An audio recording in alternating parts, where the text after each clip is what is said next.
Price Lord. ஆண்டவராகிய இயேசுவின் நாமத்தில் உங்களை வாழ்த்துகிறோம். தமிழர்களுக்காக கட்டப்பட்ட முதல் புராட்டஸ்டாண்ட் ஆலயத்தில் நம்ம இருக்கிறோம். தரங்கம்பாடியில் இருக்கிற இந்த ஆலயம் 300 ஆண்டுகளுக்கு முன்பாக ஸ்டீகன் பால்க் என்கிற மிஷினரினால் உருவாக்கப்பட்ட ஒரு சிறப்பான தேவாலயம்.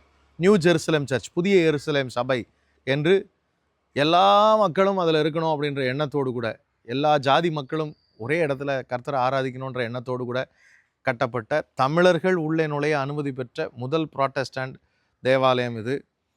இது சிறப்புமிக்க ஒரு இடம். பைபிள் காலேஜ் ஸ்டூடெண்ட்ஸோடு இங்கே வந்திருக்கிறோம்.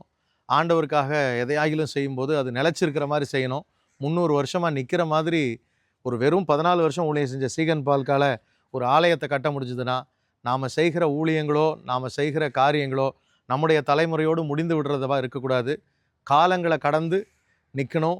ஆண்டவருடைய வருகை தாமதிக்குமானால் பல ஆயிரம் ஆண்டுகள் நிற்கிற அளவுக்கு ஊழியத்தை செய்ய கர்த்தர் நம்மை பலப்படுத்துவாராக.